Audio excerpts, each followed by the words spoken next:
All right, everybody. If you can hear me, say you can hear me. Can hear you. Hear you. All right. Hey, guys. This is Terry with NSPS TV Paranormal Podcast show. And tonight, dude, second week in a row, it's a Friday. I'm not investigating. So, hey, welcome to the show, man. And guess what? I'm in the state of Virginia. And let me see if I can get this straight. Culpeper, Virginia. Am I right? Yeah, that's where I'm sitting right now. All right. Well, you got a southern accent too. Oh yeah. Ooh-wee. Fleetwood Paranormal, man. You guys are getting up there with your follows and your likes on Facebook, man. 1.4K followers and 8.5K likes. Hey, how do you guys get to be so successful, man? I don't have that many numbers. What are you guys doing up there to get that up? That's all about Merlin. She's amazing at running the page. Okay. Well, you know what? She's doing a good job. We're going to have to put her in for a promotion. Oh, cool. What do I get promoted to? That's what I was going to ask. Wait. Okay. You can get promoted to Zingers, the operation of Zingers and cookies and milk. You got to bring those every investigation. Can you handle that for me? Can they be all raspberry zingers? No, they got to be yellow and chocolate. I like the raspberry. Those are my favorites. I don't know. I don't know about raspberry. Oh, Yellow. Do you ever get the package that they put too much raspberry in it? mm-mm. Oh, yeah. When you go through the stacks, feel for the package it's heaviest. Those are the juiciest. I think they're a little slim shady down here with all that, man. They give us the bare squeeze of that little stuff in the middle, man. Then they put the cream on top, dude. But they're so darn expensive. They're like $3.99 here. They're like almost $4 for 3. Yeah, it's punishment for naughtiness. But you know what? If you go to the grocery store, you can get a box of 12 for 3. So I think I'm going to start going to the store. Yeah, see, here's a big problem. They put them right next to the Krispy Kreme filled donuts. So what do you do? What do? Hey, man, I'm Zinger all the way. Yeah, I don't know. A good raspberry filled Krispy Kreme? No. The only problem with Zingers is I sponsor them, but they're not paying me for it. Is that your go-to? You're investigating, Terry? Zingers? Yeah. Munchies when we're investigating, right? I do too, big time. Well, guys, hey, we're going to take a quick commercial. We're going to come right back, and I'm going to hit you guys with the barrage of questions about you, your team, the state of the paranormal field. Just a lot of weird questions. Some that's going to make you think. Some is going to make you laugh, and some is going to make you cry. So I hope you got your tissue paper, and I hope you got something to drink, and I hope you got your zingers. You didn't say I was supposed to bring zingers. Oh, it was just a spur of the moment thing. I'm sorry. It happened. But give me a minute, guys. Zingers. Oh, well, I'll see if I can cash app you some and get you something up there. Oh, cool. But give me a minute, and we'll be right back, guys.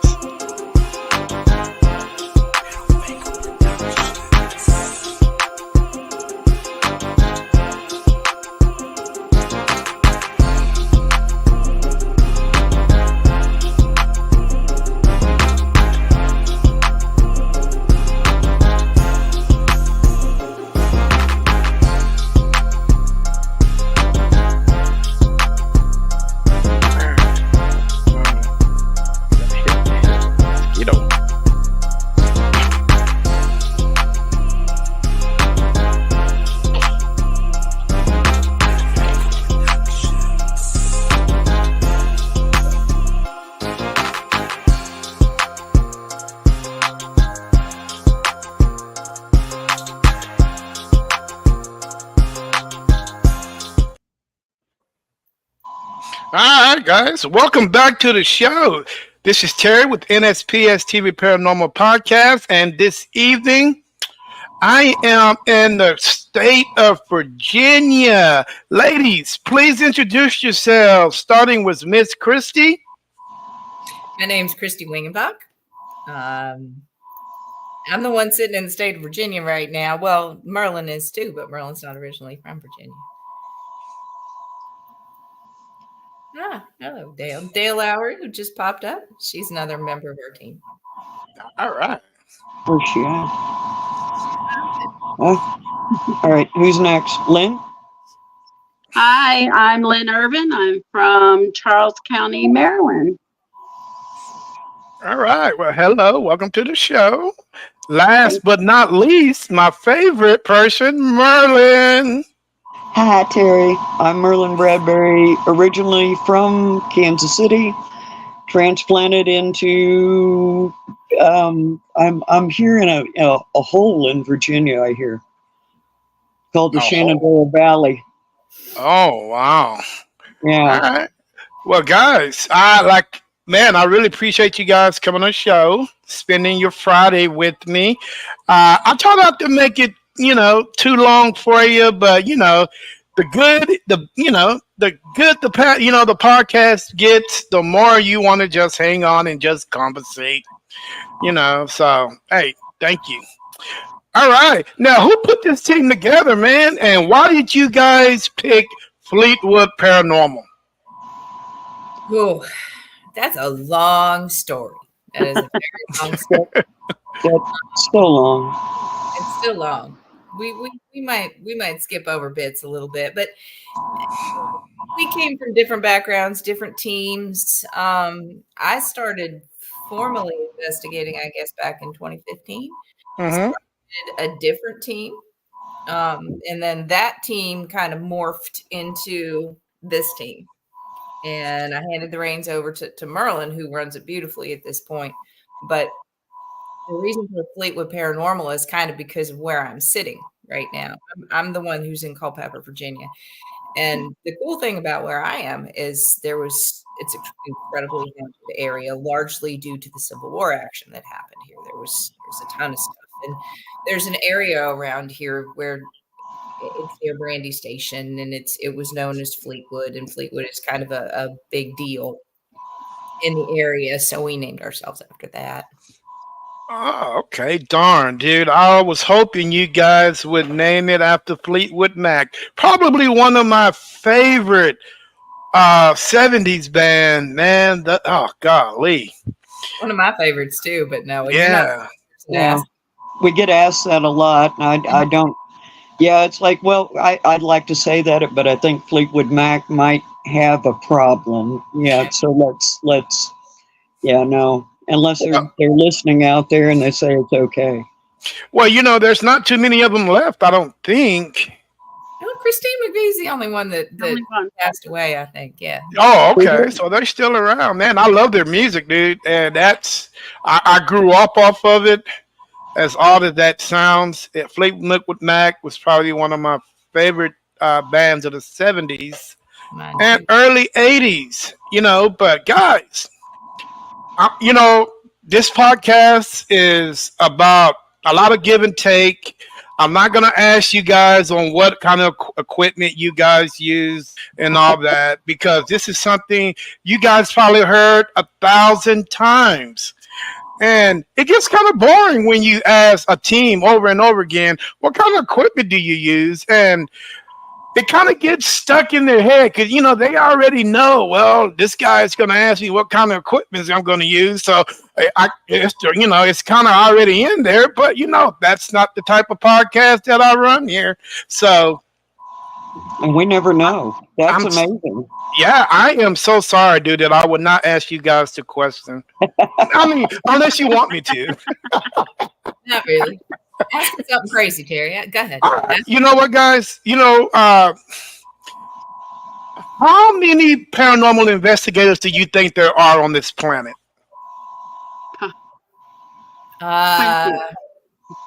Define a paranormal investigator.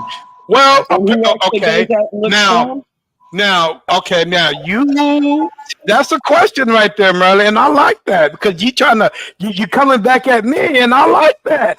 Okay, now a paranormal investigator is somebody who investigates from history, from the land to the person, and so on and so on. Now, investigator, I can't put you in the same category with the ghost hunter because that's not what we do. We don't go out and ghost hunt. We investigate. Totally two different things. Am I right? You're Yeah. absolutely right. So I like that term, paranormal investigators. Now I try to keep the two separate, because that's what we are. Even though some people say we are one. Now we might be one in the community field, but the terms are a little bit different. You know, uh, I would say paranormal investigators. I would probably say there's a couple million of us. You think there's that many? Oh yeah, yeah, yeah. Oh The yeah, there's a term lot. investigator? Yeah, yeah, I think there's a lot. Now the ghost hunter, that's more of the young generation. Okay. Anybody that was raised between the year 2000 until now. That's what they call themselves. Mm. At our older generation, the ones that do things right, we are investigators. We Well, I mean, there are are some good investigators. young ones out there. There's some good young ones. And Well, if you catch them early enough and go, don't do that. Don't do that. That's bad. yeah, but we're going to dive into that later on in the show. So, guys, with all of us, we're actually trying, we're looking for the same thing, you know. So the big question is, and Lynn, I want you to answer this question for me. Why is it that we can't get along with one another? Oh, if you know that answer, I would love to know it because, I don't know what's going on with today's society. Nobody seems to get along at all. I think I get along with the ghosts better than I do with regular people. So, Mhm. you know, Yes. I don't know why we can't get along. I really don't. That is a very good question. And it seems like we can have differences on many things. Who's your favorite football team? Who is your favorite football player? Politics, and so many different things. But when on certain topics, we need to get along, especially if we are trying to figure out the same thing. I That's think You know right. what I'm saying? there's a Yeah. fierce sense of competition between teams. I think if a team has an opportunity to get 15 minutes of fame, they will hang on to it with their teeth. There's fierce competition for locations. When a certain team is the home team for a particular haunted location, people want to be that. Mm-hmm. And humans are humans. They tend to be very competitive. They tend to be the one who's getting the attention. Because none of us really make any money off of this. I think even the ones that have television shows make a really limited amount of money off of this. So it's just a matter of personal fulfillment. But we'll step all over each other to do it, and it's not cool. Yeah, yeah, and it's not cool. Uh oh. Oh, there she go. Now it's. Can you guys hear me? Yeah, Yeah. there's some feedback though. Does anybody else hear feedback? Yeah, I do. I don't know where that's coming from. Hold on a second. I hadn't thought about this. There Is you it go. gone? Better. It's gone. All right. Better. Awesome. Okay. No, guys. It seems like whenever I'm on a podcast and I talk to paranormal investigators, and I try to get to the source of the situation, why we can't get along, and we're all out there doing our best to discover what's out there. And it seems like every day it's getting a little harder and harder and harder for teams to coexist with one another. I mean, you can be right around the corner and teams will be arguing and fighting and all that stuff, and it's really not necessary. Mm-mm. It's really not. like I said, we're all looking for the same thing. We're all trying to, prepare ourselves for what's going to happen eventually. Some of us are investigating for different reasons than others. Some of us are looking for the knowledge to share with others, and some of us are actually preparing ourselves mentally for what's going to happen 30, 40 years down the line. Because you really don't want any surprises when it's your time. You want to be able to say, "Hey, okay, this has happened to me. Now I was alive and I figured this out, that out, and hey, everything that I've figured out, I'm ready for." So there's no surprises, but it's getting harder and harder when all the bickering and all the fighting and all the squabbling over a piece of property that neither one of us own. You're absolutely right. You know what I'm saying? But yeah, I just had to throw that out there and see what you guys take on that. Hollywood. I'm sorry. I like jumping all over the place. Hollywood. Let's talk about Hollywood, California. Does anybody like Hollywood, California, and the way that they portray us as paranormal investigators? No. No, it's not realistic. Not realistic. I think there are a bunch of buffoons out there, but they can't help themselves because they need us. They need us to make money. They need us for their ratings.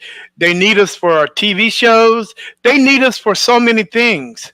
But the question I have for you, Merlin, is if they need us so bad, why they just don't come to the source and get the information that they really need to get the job done the correct way? Because it's not cost effective. And it's not exciting. Sorry. It's not There's a lot cost of boring effective. times.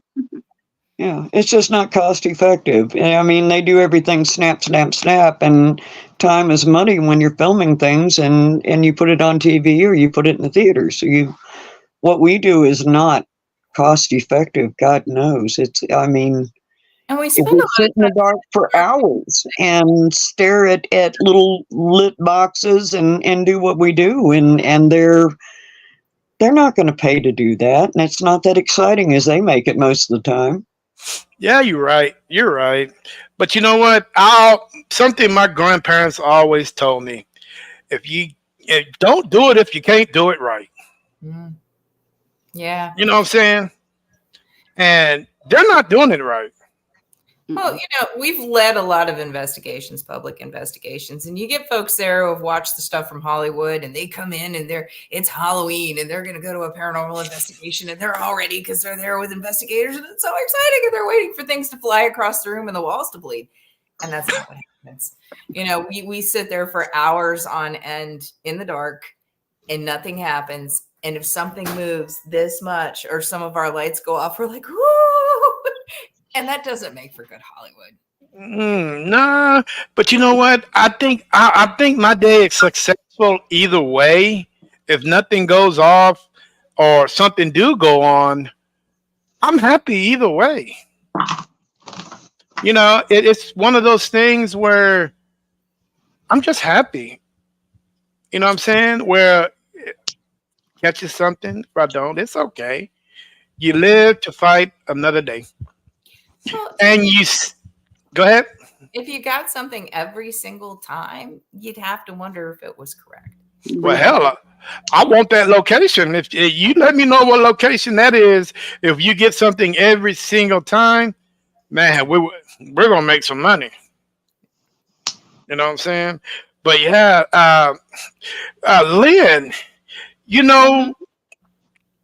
Hollywood seems to have an effect on everybody, but more so the younger generation, because they're not looking at us and asking us questions. They're looking at Hollywood and seeing how Hollywood is doing it, and they're taking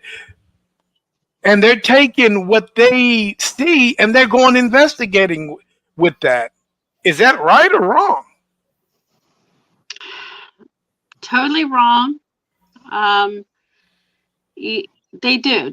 I've been on investigations. You go to those public events where you get these young ones there, and they do. They expect all these bells and whistles and everything, but then you also had them running around screaming and yelling and laughing, and it ruins it for everybody else as well. Um, Mm, it's Yeah, I mean, if they really want to do it, they really need to learn how to do it. Go on investigation, but learn from it, not just bring stuff and expect stuff all the time. mm. Yeah, it doesn't work that way. It really doesn't. Where would you, if you guys was to put a junior team together, how would you guys incorporate them into what you guys do as a team? That's a good one. I think we'd have to just bring Um, them along a few times and Well, let we, them actually watch what we do, the real investigating, not the Hollywood stuff. And they would have well, to learn a little bit because there's personal safety issues involved. There's um, even beyond the learning curve of using the equipment. I actually taught a class. Lynn helped me. Merlin helped me. We all did. And and on I'm teaching it soon. you're what? I'm going to be teaching it this year. Nice. Nice. Yeah. Yahoo. So, I guess it wasn't a bunch of young children, but we kind of have addressed how you would teach people to do Hmm. paranormal investigations at a college. And you have to start from the very beginning. What you do, the do's, the don'ts, the be careful of, the how to use the equipment, the baseline, all that stuff. There's so much to learn, and people don't realize it. Oh yes.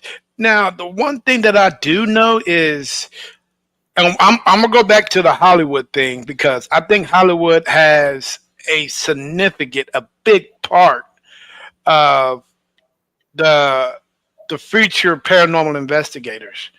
Uh, the foundation that Christy, Lynn, Merlin, myself, the foundation that we actually built on doing things right, I think it's been cracked. I think there's small cracks in there. As much we try to fill in those cracks, there are more cracks because of what Hollywood has portrayed us in the negative light. Now,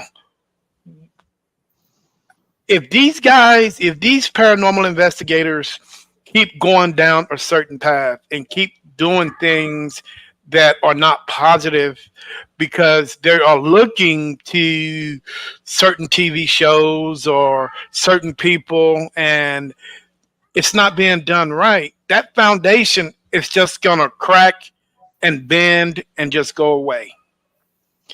So, no, no, no. I don't think it will. you don't think I it will? think I don't think it will. People have been investigating the paranormal and the afterlife and the spirit Hmm. world since I mean, thousands of years. They've talked about spirits and believing in spirits and things, and at the core, the solid core. It Okay. will never be broken. There's no crack in that. Anything you have out there that becomes popular at all is going to have its fringe elements that copy it, make money Hmm. off of it, take advantage of it. But at the core, it's always there. And Okay. we're the core. Ooh, The people who are doing it correct. That's the core. Yeah. I like a good debate, Merlin. We're going to debate on this. We are going to, because, ooh, okay. You know what? I respect what you just said. But we also have to look at what these kids have today. We didn't have that. We didn't have the social media. We didn't have the way Hollywood is portraying us now. You gotta take that all into consideration on paranormal investigators from certain eras, especially when I was growing up, you guys were growing up, and believe me, that foundation has been solid for most parts. But now But it's a what did we have? I mean, we had Scooby Doo. You know, that was most of us. That was our introduction into ghost. You know, investigating and looking for ghosts, and it was always a bad guy in a blanket. But Why we all bring snacks. yeah, we had that. We watched In Search of. We watched, you know, all the shows on TV that, Mhm. you know. And I don't really recall anybody looking for ghosts. I remember talking about ghosts, seeing ghosts in the movies, and vampire hunters, and we had nothing unless you went and researched, you know, investigating somewhere. And most of us didn't do that. Oh, what was the name of that TV show in the late 70s? He was a paranormal investigator. He wore a hat and he wore a brown coat and he had this voice recorder strapped around his shoulder. What was that guy's name? I can't think of his name. I don't know. All I can see is Inspector Gadget. No. They Oh, trench coat and it went away. Night Stalkers. Night Stalker. Oh, what was his name? What was it? Kozak. There you go, Cole. Yeah. No, it wasn't No, not Kojak. Kojak. Kozak. What's Kodak? What was his name? Kojak was the bald guy that sucked on a lollipop. Kelly Yeah. Savalas. Yeah, that was Tony Silva. But what was you close? But I can't think of that guy's name. I just saw it the other day. He's the father from A Christmas Story. But anyway, David McGavin. David Gavin? I'm not sure, but that guy there, man, he was investigating. You know what? And I might be wrong, but I think he was the first paranormal investigator that ever came on TV. Besides, now I'm not talking about anime because there was always Scooby Doo. Yeah, yeah. They're always Scooby Doo. But the first live, I think he was the one. I'm not. Don't quote me on this. I think he was the first one. I'm not sure. You know what? I'm gonna do some research on that, and just to make sure. But yeah, I mean, and Merlin and these kids have so much now. I mean, dude, they got AI. They can manipulate the computer. They have so much that we had that we didn't, that they got now. You know, so they can falsify so many things. These YouTubers today are out there doing stuff that we've never even thought of. Well, you know, if people are looking at this, like young ones coming in, they're looking at this and they're going, "Ooh, I want to do that. That's so cool." Blah blah blah blah blah. Anybody who's faking evidence, they're going to get found out. I don't care if you're using AI or not. You know, go ahead, throw the stuff. I don't care what they do. I really don't care what they do. They can stick this stuff out there. People are going to watch it. People watch Ghost Adventures because they want to be scared. It's a scary movie. Most of them watching it aren't going to do anything with it. But they're just watching it to be scared. That's all there is to it. And it doesn't affect what I do unless I allow it to do so. Well, we hope so. We hope it don't affect you. It's about like you brought up earlier, why are we doing this? And I think I'm more along the lines of I'm doing this for my own purposes. You know, we've got a lot of people watching us. We've done fundraising and events and all that stuff, but I do this for me. So there's absolutely no reason to fake anything because I'm not in it to convince anybody else of anything. I'm in it to learn for myself.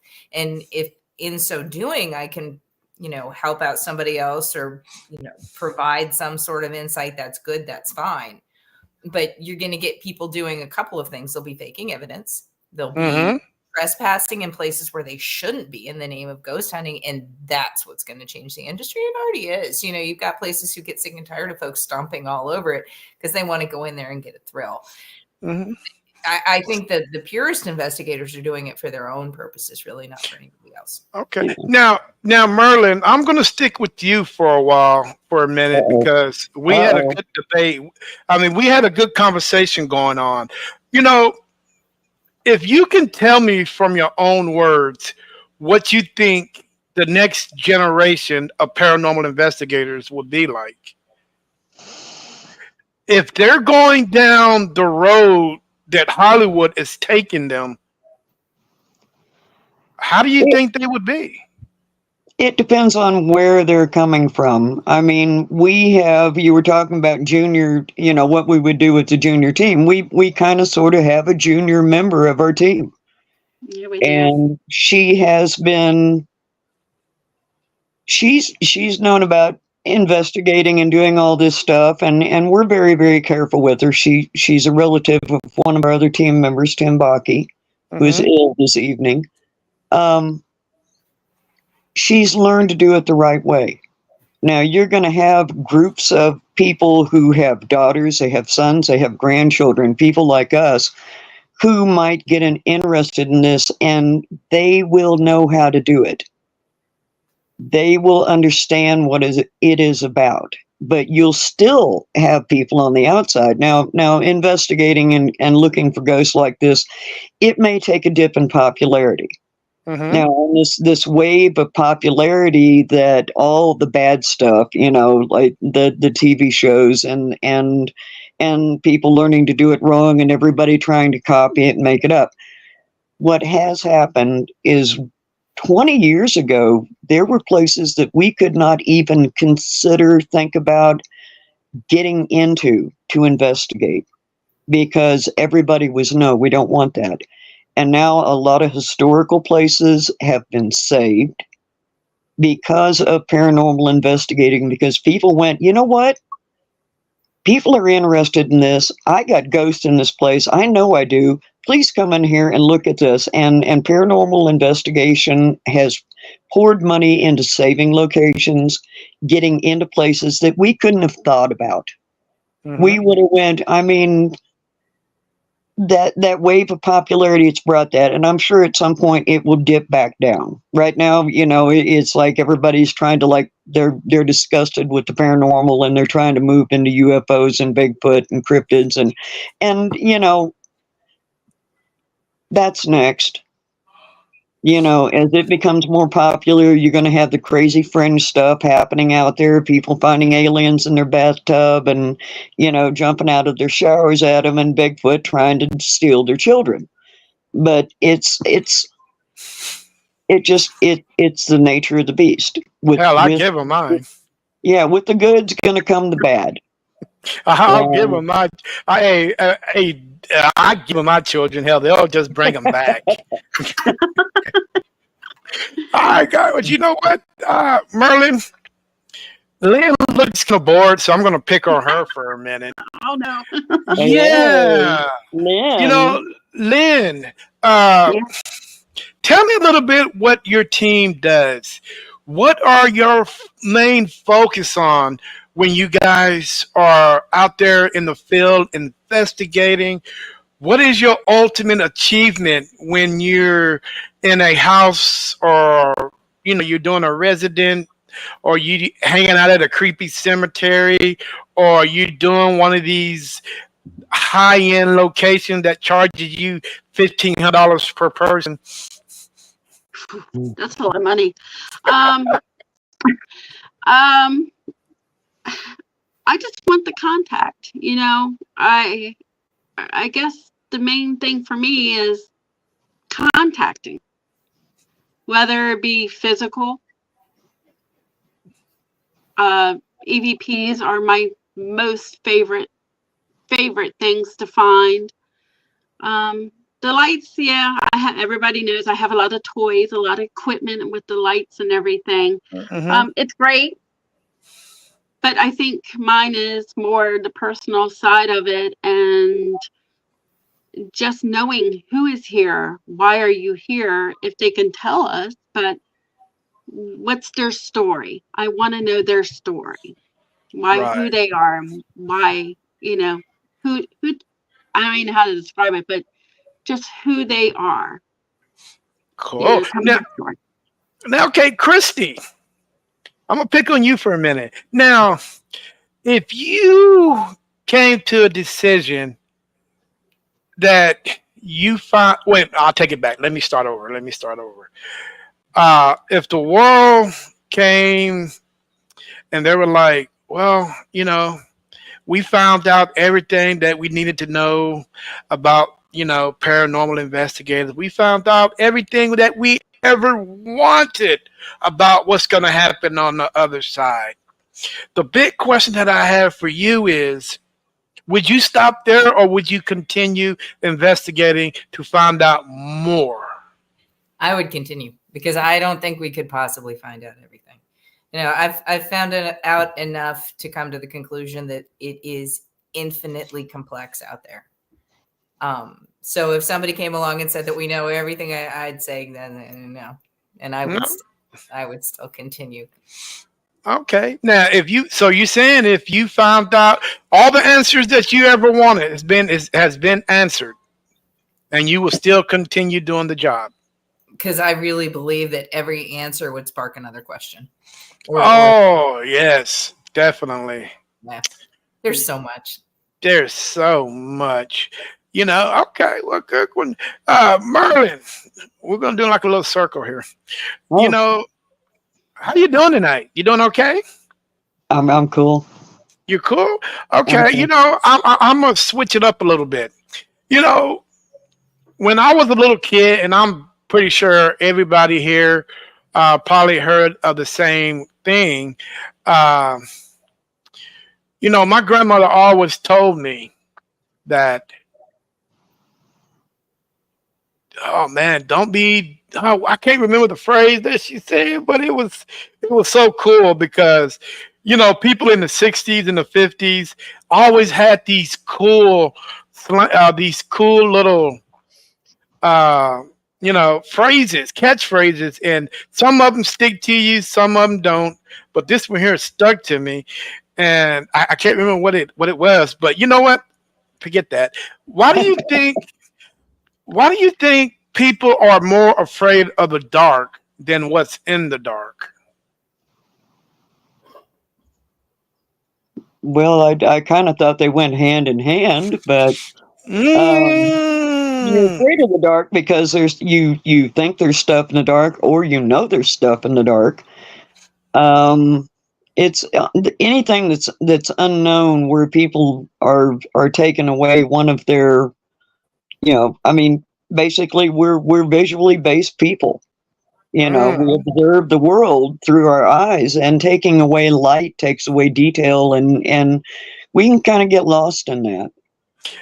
Okay. And I mean, the Gansfield experiment has shown, if you deprive people of their hearing and their vision, they can hallucinate. So sitting in the dark and the quiet and listening, and ooh, your brain's going to come up with some stuff. So Right, right. I'm gonna stay with you, Merlin, for a minute. What is the one thing on this planet that every person is afraid of? every person, Every person. current, I think every person on the face of this planet, and no matter how strong your faith is and what you think is going to happen when you die, I think in those last moments you are afraid, because seriously, no matter how strong your faith is, when you're faced with death, it's going to happen. It's happening now. You're going to have a moment of doubt. That Hmm. is the one fear that everyone will have in common. They may not have it in common yet, but there will come a time when you are taking your last breath and you're going. You don't know. Good answer. Good answer. But it's not the answer that I was looking for. What is Okay. the answer? You want to know what the answer is? Yeah. Merlin said it nearly 2 minutes ago, 3 minutes ago. People are afraid of the unknown. And death is People, the unknown. So everybody. I mean, I don't know anybody that is not afraid of what's behind that door, the unknown. It petrifies me. It scares the hell out of me. And it scares everybody on this planet, the unknown. And it's one of those things, like Merlin said, it's always going to be looking at you. It's always going to be behind the door, in the I've cupboard. I've always said that when I die, I know what's going to happen. I know what's going to happen. I'm going to hallucinate Monty Hall. Monty Hall from the price of, what was that called? Let's Make a Deal. Really? He's going to present me with three doors, and it's going to be just what's behind this door, and I got to pick it. And it's like, Now, yeah, man, that's a weird one, Merlin. Hey, who is the skeptic on the team? I think all of us have some kind of little skepticism in us. I mean, you have to be in this field, right? Mm-hmm. I mean, I think everybody, if you don't, you should. Oh if yeah. you don't, if you don't maintain it, you're gonna. I mean, not. It sometimes a water pipe is just a water pipe. Mm-hmm. And you got to go find that out. You hear it, you got to go find that out. You just can't go, "Ooh, I hear knocking. It must be a ghost." No, Right. I'm sorry. It most probably isn't a ghost. It's probably a mouse under the floorboards. You know. That darn raccoon. Yeah. Oh, we have a raccoon story, don't we? Darn raccoon. You know, Is it the raccoon story? you know, Yeah. Always got to bring the food for the raccoon. oh Lord. Hey guys, tell me a little bit. Okay, Christy, tell me a little bit about Culpeper, Virginia. The history of the town. When was it founded? And it's a lot of weird stuff going on, man. Tell me a little bit about Virginia. There's a lot of stuff going on. Well, Culpeper, I think, was known originally for the Minutemen, the Culpeper Minutemen, and they were part of the Revolutionary War. There were Native American tribes here, but I think what we're known for best is probably all the Civil War battles that were fought right here. Mm-hmm. This house that you see behind me is actually pretty haunted, and it has less to do with the house, I think, and more to do with the location that it's on. Mm-hmm. There were a couple of really big battles and a couple of smaller ones that were within just a couple of miles of where I'm sitting right now. And we can sit out in our yard here and hear things and people moving around that are very clearly associated with the battles. You ever heard of the rebel yell that the Confederates used to do when they would try to intimidate the northern folks? I'm not even going to try to do it, but we're sitting out here one day and we very clearly heard it and movement. And there's the Battle of Brandy Station was fought. It was the largest cavalry battle of the Civil War, and it was fought just a couple of miles from right here. There was a smaller skirmish. Oh Lord, I can't think of the name of it right now. Freeman's Ford. Thank you. The Battle of Freeman's Ford was very close to right here. So it's absolutely loaded with history. And Wow. yeah. Now, do you guys think that history from one era and history with another era, do you think that can actually combine together? Is that possible? What do you mean by combined? Okay. Let's say, for an example, the Civil War. Mm-hmm. Okay, we're going to throw that to the right. But before that, it was another battle that long ago, galaxy far, far away, is a good chance that the remnants or from that battle can intertwine with the Civil War that was 1860 compared to a battle that was 1820 on the same land. Is that possible? Sure. Merlin, you should answer that one.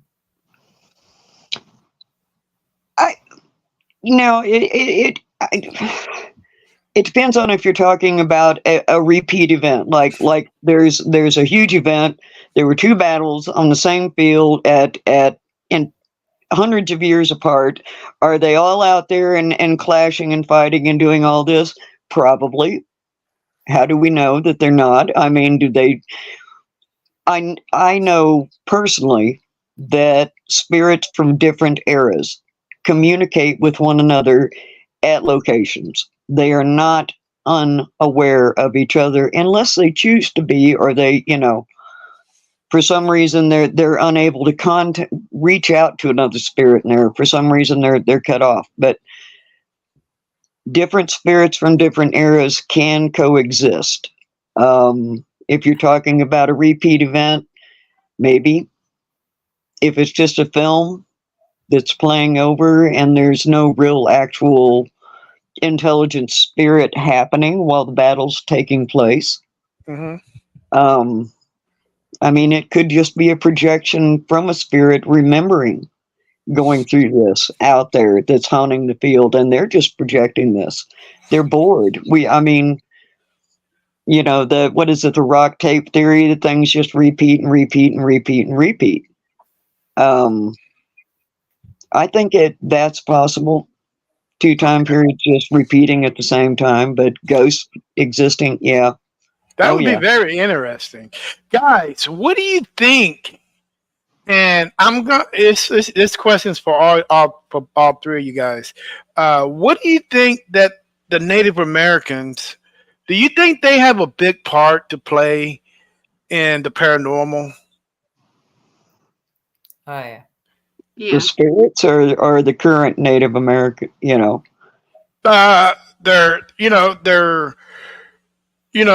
their history, their ancestors.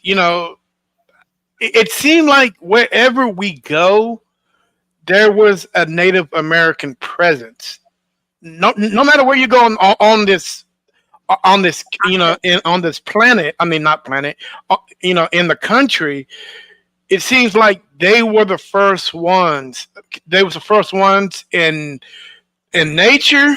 They were the first ones who cursed the land. How did they learn how to curse the land if they didn't know anything about what was going on already?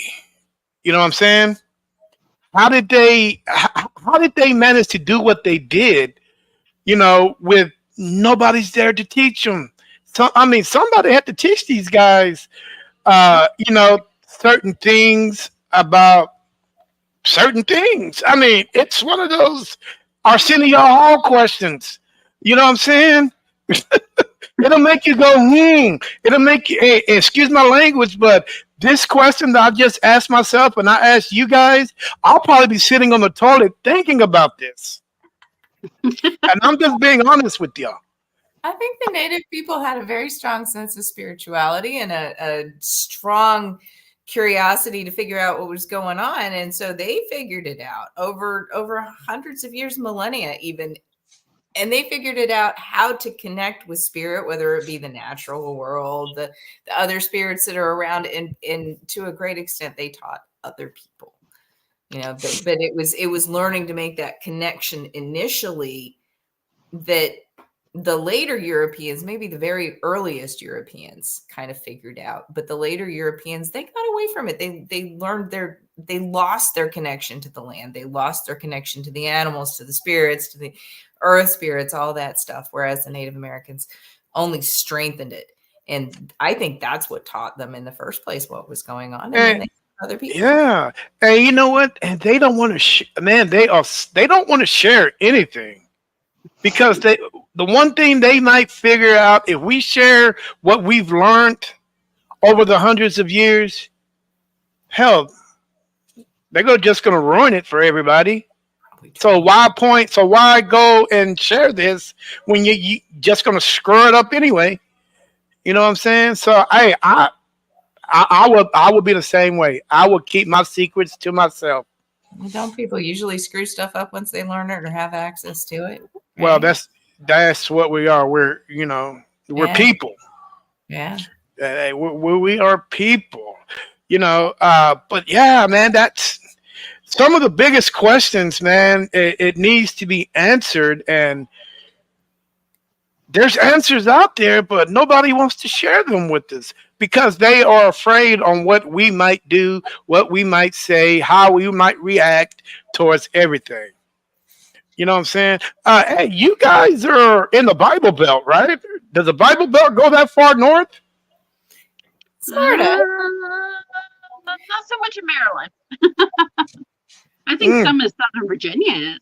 Yeah, it is. I think Merlin, you're probably closer to it. I'm kind of on the southern edge of Northern Virginia, which is a little bit outside of it. Kansas City was, I mean, because I'm actually from the Kansas side of Kansas City originally, and a lot of that Bible Belt kind of swaths through, the middle of Kansas out there, and I was close enough to it to, yeah, I get what you, yeah. Yeah, where there's a church on every corner. Oh, yeah. People that look at us funny. I have a big logo on the back of my van, and it represents what I am and what I do. And some of the looks that I get are amazing, and not for the fact that I have a giant alien sitting in the passenger seat of my van. Also, That'll do it. yes, and I probably in one of the most conservative towns in Texas. I'm not saying it's up there, but it's yeah, man. I get a lot of looks. Do you guys get a Where lot of you at? looks? Where I'm you I'm in Central Texas, around the Austin Round Rock area. at? Okay. All right. I lived for a year in like Fort Worth, Dallas area down there. Oh, that's up there. That's up there. It's Hmm. somewhere there. It's a big state. Yeah, man, it's Its too own big. country. Yeah, it can be. If we Mhm. ever succeed from the United States, we can probably handle our own.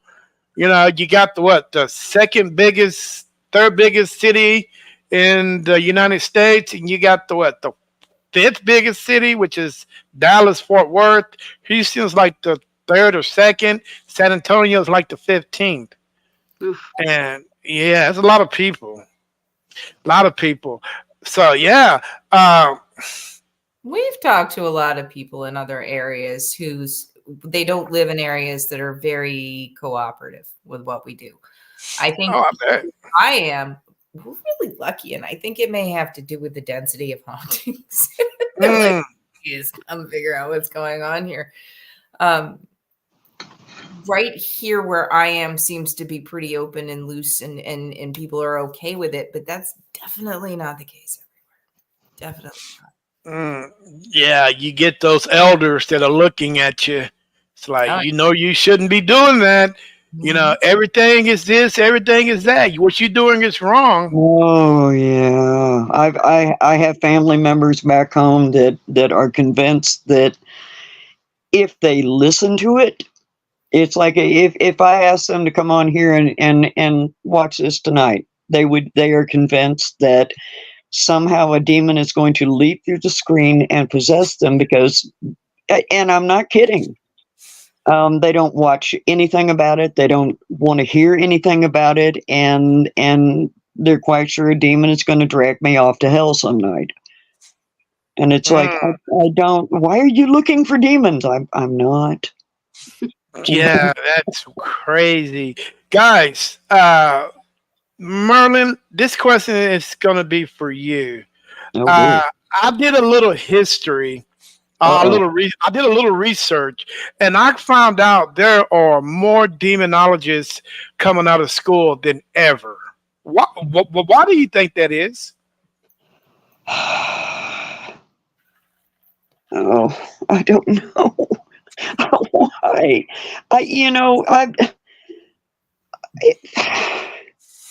Maybe they just want that tagged onto their name. They want to. I don't know why they're doing it. Maybe people just want to learn about it. But going out there and looking for demons and the whole time, I mean, most of my life I've been around spirits.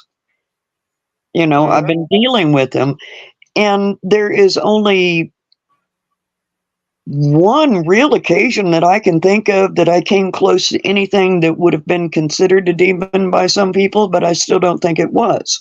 So where are, I mean, I don't deny that demon-like things exist. I don't deny that. But there's so few and they're so far in between. It's why this wave of everything's a demon? Why is everything why? Hey, why do people want to become demon? I don't know. I don't want to. I Right? don't. Maybe it just sounds scary. It sounds cool. I'm a demonologist. I think that's Huh? what it is. The only little demons I know are the little bad tail kids that are across the street knocking over trash cans. You're lucky. That's all they're doing. Man, yeah. Hey, what is that one name, Mr. Wilson? What's the little bad boy name? Dennis. Dennis the Dennis? Menace. Oh my God, dude, that kid. Hey, yeah, he needed a beat down. he did some things, man. Hey, boy, and he never got in trouble for it. Little bad butt. Here, you need this? Okay. Yeah, but it seems like they're coming out, man. A flux. If somebody can give me a number on what you think you might even encounter one. Where are these people graduating from? I mean, where do you go to school to become a demonologist? Is this like you can become a pastor online. You pay $20 to get a certificate that says that you are it. I mean, where are they coming from? Where are they going for this? You can't even really get into a school that does, a program with parapsychology for a degree. Even that is hard right now to try to find a credit, a reputable school that's going to give you a degree in that. Where are you going to become a demonologist? Yeah, exactly. And the question is, in order for you to, where would you even get your practice from? You automatically will have to go hands on with something. Yeah, I mean, Do you put it's an crazy. ad in the local paper? Need a demon? well, I mean, it was like 10 years ago, somebody told me they were a certified psychic medium, and that just boggled my mind. Now I got demonologists to deal with. Where do you go to become a certified psychic medium? Good question. So where are these demonologists coming from? Is it an online course? Do you go to is there a classroom in an abandoned strip mall somewhere that I don't know. A strip mall. Oh, that got me. Well, man, they and to be honest with you guys, the state of Texas and certain school districts are opening up parapsychology in certain schools.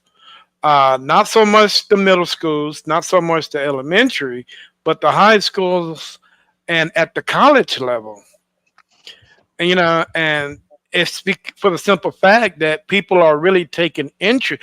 Not people, but some high power officials are really taking interest in parapsychology. They are looking to implement it at the college level and at the high school level.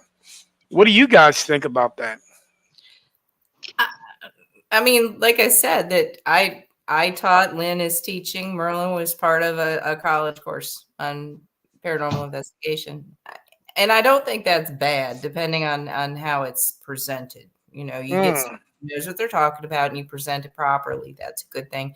I think it gets a little tricky because what we do feeds into spirituality and religion and depending on your beliefs and what's behind it and why you're doing it. And that's when it gets a little bit difficult and when people start really disagreeing. But I got no problem with it being taught if they're teaching good, solid core principles. Mm-hmm. See, the only problem that we're going to have is where the state is actually going to have negative feedback is people are going to think they're going to look into the religion aspect of it. Yeah. And that's where you're going to have your problems at. Yeah. Wait, is it an elective course? Is it something a student can pick to take? Yes. Yes. Force. Okay, so that's an elective, and if their parents have a problem with them taking this course or something, then they need to discuss that with their child. And if you don't have a problem with it, don't wait until they get in the class and they're coming back going, we talked about this and this. This is not the time to get mad. Yep. Your kid was faking the course. If you were interested in what it was, you should have found that out before your kid came home and said, guess what? There's Ghost. That's Yep. a bad time to do it. But And as an elective, great. I think it should be in college, not before. I really don't think it should be before college. Okay. I can see both sides, but it's it passed last year, I believe so. So it's gonna be in the schools, certain school districts this year. This the year coming up. So I'm just curious to know. I'm just curious to see on what the negative feedback is going to be on, with certain religious aspects of it, certain, religious families, and so on and so on. I'm pretty sure it's going to be something going on at the state capitol eventually. It's going to be some kind of boycotting or something. There's always something, but we'll see. We will see, man. It's just one of those things. I just think everybody should has the right to know. Sure, Oh, absolutely. yeah, definitely.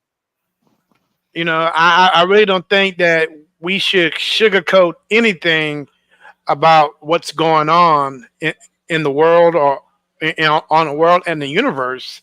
Because we're dealing with it possibilities. Like you said, we really won't know until we get there. But I mean, Mhm. I think the more you learn about it, the better prepared you are. As a person, as a individual. But who's to say, man? Everybody changes their minds every day. I don't know. But one thing I can tell you about the kids today is, oh man, they're not like any other kids that we've ever experienced on this planet. These kids here have, I don't know what it is, man. It seems like they're coming out of they're being born with the iPad or iPhone in their hands, and they're learning at the rate it took us, years to produce. It's got to be within it's in the milk. Have you ever heard of the concept of indigo children? The movement of the And you know what? Ah, God, that name's. Yeah, let me think about it for a minute. I want to say yes, but I'm not quite sure. I'm not crazy about the name. I don't know where it came from, but it's this notion, and I'm no expert on it, but there's a series of books that were written about a generation or a series of generations of kids that were going to be born into the world who were more in tune with spirituality, more psychic, more interested in the paranormal, more spiritual leader types, but not necessarily religious leader. It's more like a Hmm. spirituality and an understanding.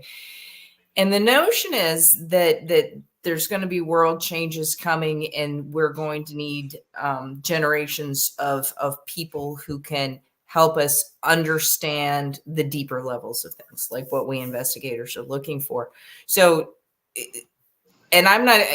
I can kind of see where they're coming from. Like I said, I haven't even read the books, but I know the notion of it. There's apparently some people believe there's several generations coming in with a deeper understanding than generations before had, because there needs to be. Simple as that. Interesting. Yeah. So you're telling me we're gonna have this 23rd century Nikola Tesla being reborn again? You know, uh, yeah, that would be interesting. I think we Or we're changing as a species, and that our planet is changing, and we're getting into more complex times and more technical times, and times when maybe we're going to need folks who can think on a different level than we have as a species, as the human race prior to this point. And the new generations coming in, although we folks our age might not entirely understand them, have an important part to play in that. Well, I don't want to tell anybody, but I'm only 29 years old. Me too. So why are you looking at me like that? And my son looked at me like, yeah, right. But hey, something big is coming. Yeah. Now, I don't know if certain individuals, like you said, are preparing us, for what's to come. But you actually, the next question was actually for Merlin. And are you the one with the twinkle twitch? Am I correct? The what? The twinkle twitch? The twinkle twitch. Yeah. Are you gifted? Yeah. Yeah. I'm a freak. Yeah, I'm a freak. There you go. Well, let's not Merlin use is that word. Okay, I'm not going to use that word. I You know, have for a long time. okay. One thing I know about, and I have a lot of psychic friends. If you're not a medium, you're clairvoyant. If you're not a clairvoyant, you are something else.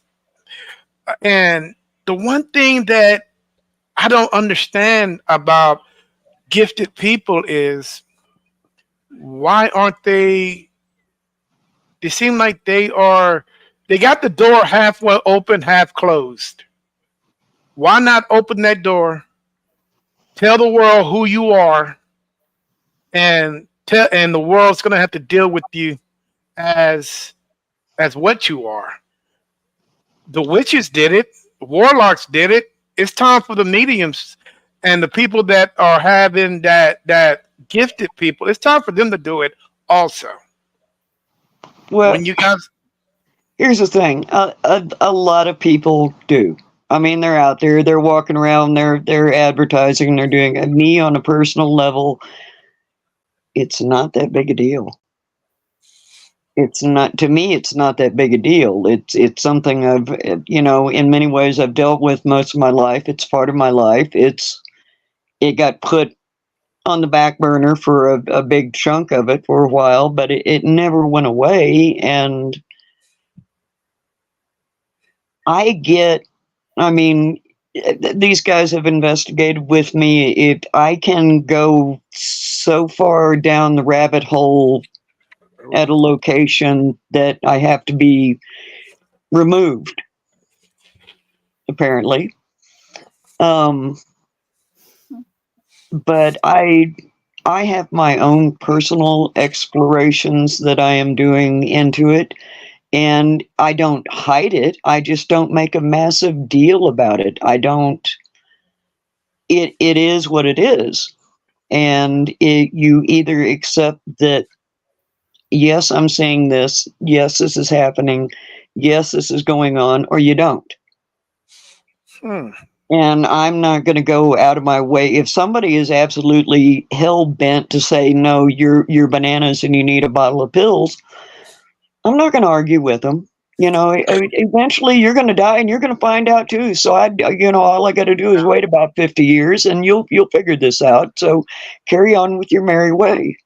I don't feel a need to toot a horn or do anything like that. You want to know, you come up and ask me and I'll tell you straight up. I don't hide it. I'll feel you on that one. I'm sort of like Christy. Christy, you mentioned, and you know what? I think there is something big on the horizon, and I think we're going to need, people like Merlin Well, Christy And has gifts. Christy has gifts. We have other team members who, even Lynn, who will sit here and tell you that she feels zero. If you do this long enough, you're going to. It's You're true. going to. You will pick it up. Your body starts to recognize it, and things that you can sit there and say you're not sensitive as long as you want, but I guarantee you, a ghost walk up behind you, and you've been doing this for 10 years. You know. Yeah, You no, it's know. oh yeah, trust me. Yeah, I wouldn't doubt that. But I just think this, Christy, you're right. I just think something bigger is coming, and I think everybody is going to have a part to play into this. Whether you gifted or you're psychic, you're medium, clairvoyant, whatever it is, you're going to have a big part to play in all this. And I think these generational kids that are coming out, man, freaking an IQ of 1,000 before they're even born. Uh, they're going to have a lot to play in it also. they might be more open But to it than a lot of our generation was. It's hard. It is. I always say I'm 10 steps behind Merlin. Merlin and I have been hanging out for years now, and I've been 10 steps behind Merlin for years. But Merlin is far enough ahead that being 10 steps behind her can still be exhausting. It's hard. It's hard when you go into a location and you get bombarded, or even when you're sitting in your own living room and you get bombarded. After a while, it's like enough. You You're want to, tired. You're tired. They wander in here just willy nilly. Just wander in and hang out and go away, and you just. But I think with these children coming now, I mean, if you believe in other life, reincarnation, afterlife, whatever, you might be talking about children who are coming into the world with lifetimes of knowledge already in their head. that's part of the end of children thing. Yeah, because a lot of people are now starting to come into realization they recognize they've been here. I've been here. I mm-hmm. know this person. Even if you really don't believe in that, you still get it. You shake it off, and more people are coming into that. And I think these children are going to be more aware. Mm. Hey, have any of you guys seen that movie Lucy? Mm-mm. Oh, a long time ago. I Now, barely remember, but I do remember the name. the Lucy is where this drug is something that pregnant women produce when they're pregnant to help the baby grow and become knowledge. Well, if you take so much of it, it supposedly amplifies your brain, from 5%, 10%, and you've used so much of it, you can actually get to 100. Have you ever heard anybody using 100% capacity of their brain? Can you imagine what type of person that would be? Well, technically, the idea that we only use 10% of our brain is incorrecto. Incorrectamundo. We use all of it. We just don't understand how all of it works together. Right. So, I think if human beings, as we are right now, tried to encompass all the knowledge that there was in the entire universe and everything we needed to know, why what happens and what we're doing and why we're here and everything, our heads would explode or melt. Mm-hmm. Our brain would just go, yeah, I'm not, when your phone does that weird thing and it says the UI system is not responding and your phone goes dead, that's going to be us. Yeah. System I mean, down. because she generated so much knowledge at the end of that movie, she actually had to put it all into a mega computer. And she was able to put it on a disk drive and share it with some of the doctors at a college. And man, and just think for a moment, if somehow, some way, like you saying, Christy, these kids can get more than what they need. I can't even remember what that drug is that women produce to to grow the kid. And what is that? I can't think it. But Yeah. yeah, man, it's a drug that you guys produce when you're pregnant, to do that. Man, just think if you got a little bit more of what you should. Goddamn, you got a super kid right there. I think what we're doing is trying to increase our knowledge in ways that is not easy to do. I think all of us on the team, we're all very interested in furthering ourselves, but there's no way to do it except experience. If these kids, if indeed, and this is very dependent on your own personal spiritual beliefs, but if they're old souls, if they're people who have been born many, many times and they're coming back, they're going to come back with more knowledge, but not necessarily what they can easily access. So I don't know. It's very hard. One thing I did not discuss with you guys is, which I apologize.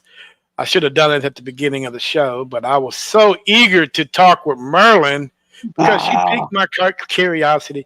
You know, there are so many different paranormal teams out here. What exactly is Fleetwood Paranormal? What exactly that you guys do? Or do you guys validate? Do you guys, investigate the land? What exactly do you guys do? The answer is yes. We do all of that stuff. It depends on where we're going. I mean, if we're going somewhere in particular, we might do some basic research. What should we be looking for? What might have happened here? Who are these? Or sometimes you just go in straight up cold, get what you get, and then go back and do research on it and say, does any of this line up? It depends on what you're doing. So you guys are up for a creepy cemetery every now and then? Oh hell yeah! Not at night. I ain't going to a cemetery at night. No. Oh, Why? come on, Merlin. Why not? Hold on. Why not? Cemeteries. I don't think. Why would they hang out at a cemetery? That's I like cemeteries. A cemetery during the daytime is just fine. It's fine. It's quiet. It's comfortable. You're meant to go visit during the daytime, but throughout history, entering the land of the dead or the deceased has always been bad. And whoa, yeah. Hey, I gotta stop you on that one. Hey, we talked about this 20 minutes ago. Now, the reason why you don't like going to the cemetery is why? The squiggle. No, it's not the squiggle. It's the squiggle. I personally don't like the squiggle. I don't want to go into a cemetery at night. It's because you are afraid what's in the dark. No, it's not in the dark to me. I see it. It's there. It's the She sees it. Hold on. Hold on. This is the thing. What I mean by the squiggle, when you enter a cemetery at night and it's got that different feeling. The feeling says you shouldn't be here. You need to leave. You need to go and blah blah blah blah. Why are you here? Never even crossed my mind. That is a squiggle. I've run into the squiggle sometimes. If you go to a cemetery you've never been to at night that does not get a lot of visitors at night, it's going to come right to the window or the fence or whatever it is, and it's like right there going. Nyeh. But ain't that called curiosity on the other side? They're wondering, what are you doing? Why you come to visit me? That to me, that's not a squiggle. That's more like curiosity. Yeah, the squiggle wants you to go away. The squiggle does not want you there. The squiggle is that guardian in the cemetery, the graveyard that has always been there. That when people put their loved ones there to rest, they want them to be respected and left alone. Yes. Okay. Can I pop in right here? Sure. Don't think it's ghosts.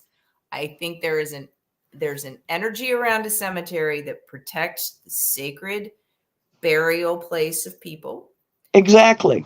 But I personally don't think if I'd have let a ghost at a cemetery, because ghosts go back and haunt places that were significant to them. Where their body is laid, that's not significant to them. Their houses, maybe where they died, maybe where their loved ones are, all sorts of things. But I don't think they just hang around in mass in the cemetery. That's me, but I just don't think that they do. I think the energy that Merlin is talking about and what feels outrageous is the sacred nature of the cemetery, the fact that everybody who lays their loved one to rest there wants them to be safe, wants them to be protected. And perhaps there is some other energy there too, but I don't think they're haunted in the same way that even this area that I'm in is haunted. I think that's an entirely different situation. Lynn, what's your take on this great debate that Merlin has started? Was not I, sir. Was you? I'm with Christy. I mean, if I die, I don't think I would want to be haunting a cemetery. I'm going to be back with my family. I'm going to go and see them, you know. But I can tell you, one time I went to an Indian burial ground, and it was the most magnificent place. And you know, there was different mounds everywhere, and we're walking around with this walking tour, and all of a sudden me and the person I was with just had this gut-wrenching feeling, you know. And lo and behold, we were at the chief's burial spot. That was, I believe he was like like Merlin says, pushing us away, like, hey, this is mine, you need to back off. So I get that protectiveness of where they're buried, and I do have respect for the dead, but Yeah, it's I like cemeteries. So. I think if you go in there and you go in with respect, I mean, I'm not afraid of the squiggle. I'm not saying I'm afraid of the squiggle. I know the squiggle is there. I know what it does. I think you're I've afraid of the seen the, squiggle.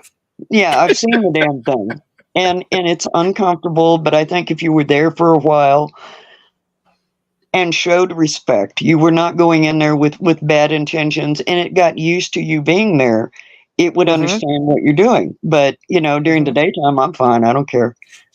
It's uncomfortable for me to be in there. I've Ah, been in them at night. I wandered around cemeteries as a kid at night. It didn't bother me. It's the discomfort to me. It's the discomfort of having this thing there, just because everyone has one. I don't know yeah, why. you're You know, right. they're Yeah. because my son, Mm-hmm. a New Orleans cemetery. I love the cemeteries in New Orleans, and we went to the one in the Garden District down there. I forget which number it is, and we're walking around. We're looking at all the wonderful statues, and you know how people come along and they put certain items on top of tombstones and things like that, and you're trying, you're going with the walking tour. And I realized my son had gone over and he'd taken off some rocks or pennies or something. He found money on top of one of the tombstones, and I turned around. I thought, put that back, put it back, put it back. That's an offering. You got to put it. He's like, but it's a quarter. And he starts Ah, sticking it in his pocket, and we're in the middle of this beautiful sunny day, and suddenly the clouds got, and I'm not kidding, it got very, very dark in the cemetery. And I don't know if it was everywhere in the Garden District, but it was really dark. It got really cold, and this massive wind just came through down the path that we were following. And I stood there and I'm looking around, the leaves are flying, and I'm like, put it back. mm-mm. He put it back. He ran, he put it back. Wow. And Okay. it was like, yeah, see anything on top of those stones, you don't touch that. You don't touch anything in the Yeah. Don't cemetery. You touch. just don't do it. Don't do It's it. yeah. Now, one thing I can say about cemeteries here in Texas, a lot of them are uh, slave cemeteries. Some of them are really, really segregated, especially anything on the east side of Austin. Uh, those cemeteries are really segregated. And when I go in there at night, I really, and I'm being honest with you guys, I really feel like the door's open for me. I don't know, maybe because I am the same color of as they are, but you know, as we go in there and we seem to investigate certain cemeteries, especially this one particular one, which I think have one of my ancestors in there. Well, we're still trying to figure that out, but man, I feel the warmth. I don't, and I feel excitement because they are curious to know why I'm there. And when they speak like everything's okay. I don't get that sudden feel like you should get out of here or you shouldn't be here. When we on the speaker box, that they ask specific questions like, "Who are you?" So I tell him my name, and it's like, what year is it? And I tell them this is a certain year, and I ask them a certain question. Sometimes it takes a little time for them to reply, but they do. Some of them will ask very personal questions, and I don't know why they ask personal questions, but they do. Some of them are really curious, and one of the main questions I would ask is, why are you here? And believe it or not, and I can honestly say, some of them would say, family. So when you go look around the graveyard, the cemetery, and you see 15 plots of the same name, that's your family. So somebody's actually looking after them. So to me personally, there's always one family member that looks over the others, and I could be wrong on that. I mean, but Maybe they're taking turns. mm, but I've always felt comfortable going into certain cemeteries at night, or during the day. I'm like Lynn. I love them. There's so I much didn't always history there. used to. When I was younger, I hated them. I was scared of them. There's so much history there. There's so many questions that are buried there. If you ask the right questions, they will give you the right answers. And so on and so on. But yeah, man. Wow. Hey, Lynn, I'm gonna Yes. pick on you for a minute. You know, Lynn, are you married? No. I've been Okay. divorced / widow for a long, long time. What does your family think about what you do? Um, they love it. I lived in the same house for over 30 years. The boys were all raised here, and the house I live in, even though it was built in 1970s, is haunted. So they grew up with it. So Mm. they completely understand, and they come on trips, and my daughter-in-law is one of our investigators on the team. So it's they don't think I'm crazy. They know. It's her Okay. birthday today. It's Mm. Eileen's birthday. It is Aileen's birthday. Oh, happy birthday. All right, guys. Christy, if you're married, what does your significant other think about what you do? And if you're not married, what do you think your mother or your dad, what would they say about what you do? My dad would think I was crazy. My mom would be a little bit concerned about it because she was very standard strict Catholic. My daughter thinks I'm nuts. My significant other is very interested in it, and most of my family is chosen family, and they're right here. So, Okay. Merlin, what would your family say? Hmm. Well, I don't officially have a legally I have a significant other, but officially is not. But my husband, when we were together, we lived in a house that was like a ghost frat house. I mean, things went on there that were just bananas. And he would swing from one side to the other depending upon what happened to him as to whether or not we actually had ghosts. And he's still that way today. You know, my daughter lives with him up there. My daughter, she was raised in that house, so, and she is also sensitive and psychic, so she knows they're there. I mean, she had her bed dragged across the bedroom one night, so yeah, she knows they're there. Always Oh, has. My wow. grandson knows that they're there, and he's, you know, neither one of them have ever been raised to and told, "Don't talk about it." You know, um, my mother, my dad would just shook his head and say, "Y'all are crazy." Now, Um, would you guys say it would be uh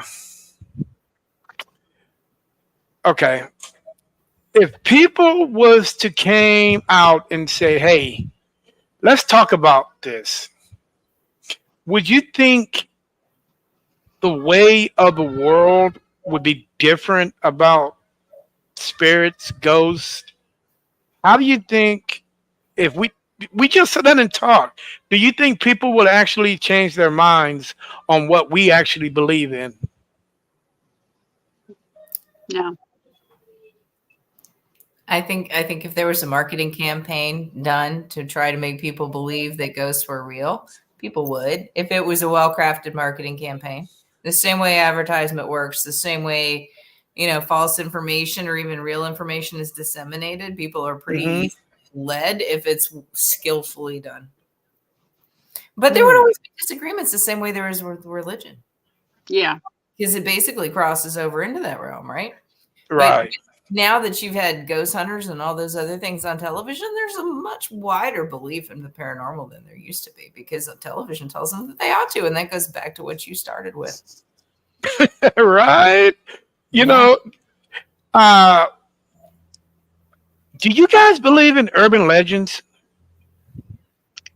I think behind every urban legend, there was a story. Something happened and it just developed from that.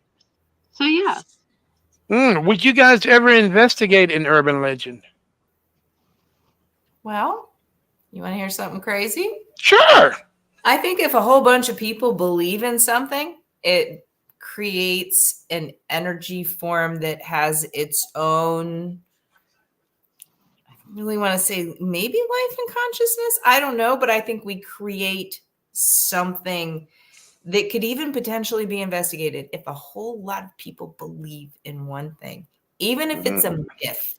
It creates something behind it that could potentially be investigated, even if it's not true. or you just have a spirit that's perfectly happy to accommodate whatever it is you're looking for.